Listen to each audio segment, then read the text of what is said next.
আসসালামু আলাইকুম। আশা করি আপনারা ভালো আছেন, আমিও ভালো আছি। আপনাদের দোয়া বেশি ভালো নাই কেন জানেন? রোজা মায়ের দিন, কথা বলতে পারতেছি না, গলা কা কা কা লাগাইছে। অবশ্যই অনেক ভালো আছি। আজকে আপনাদের মাঝে কিছু দেশিতে কিশোরগঞ্জের বিখ্যাত মাছ নিয়ে চলে আসছি। কি মাছ? অবশ্যই আপনাদের সাথে সবগুলা শেয়ার করবো। মাছ বলতে এটা হচ্ছে লাওয়া বাইন।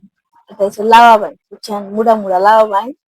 তারপর হচ্ছে এটা কি মাছ? কি মাছ? এটা হচ্ছে গুলাইয়া, বড় বড় গুলাইয়া।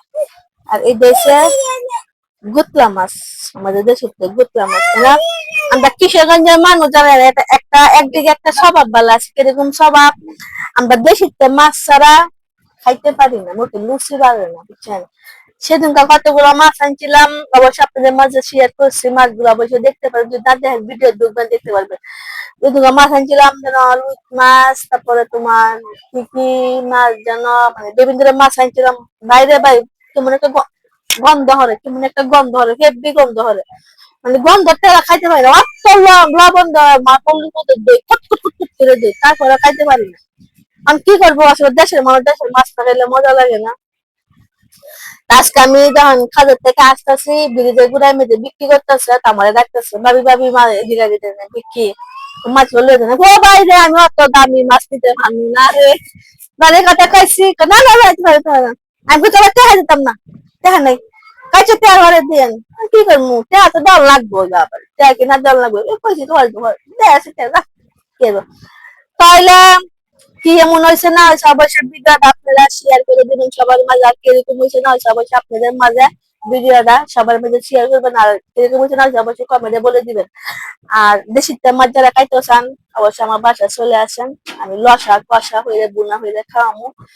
তারপরে আপনাদেরকে কিরকম লাগে অবশ্যই বলবেন। আরেকটা কথা আপনাদের সাথে শেয়ার করি, আমার যে বাবুল, আমার বুবুর ছেলে, ও আমাদের অবশ্যই আপনারা অবশ্যই চিনেন, আমার ঘরে হাসছে বা আমার সাথে বিভিন্ন জায়গায় ঘুরতে গেছে। বাবুলে খুব অসুস্থ, অসুস্থ বলতে মানে অ্যাক্সিডেন্ট হয়েছে। তো অবশ্যই আপনারা ওর জন্য একটু দোয়া করবেন, ও যেন তাড়াতাড়ি সুস্থ হয়ে যায়। মার মার মার দন মার গুলো তাহে। আর অ্যাক্সিডেন্ট হয়েছে বলতে মানে যে সাইকেলে গেছে, সাইকেল থেকে যাইবার সময় মানে বাস অ্যাক্সিডেন্ট হয়েছে। তো অবশ্যই ওই জন্য বেশি করে দোয়া করবেন আপনারা, যাতে সুস্থ থাকে। আসলে ভালো মানুষের বিপদ আসে, ওই খারাপ মানুষের বিপদ আসে না, ভালো মানুষ ঠিক হয় না। আর অবশ্যই আপনারা দোয়া করবেন। কিন্তু ও আমার বুবুর ছেলে এলে করবেন, কিন্তু আমারও আমার ছেলের লাগে না। ওইটা আমার বলতে পারেন যে আমার ছেলে করতে পারে। অত ভালো ছেলেটা, ব্যবহার চলাফেরা অনেক অনেক ভালো। অবশ্যই ওর জন্য অনেক অনেক দোয়া করবেন। তাহলে ভালো থাকবে। আসসালামু আলাইকুম।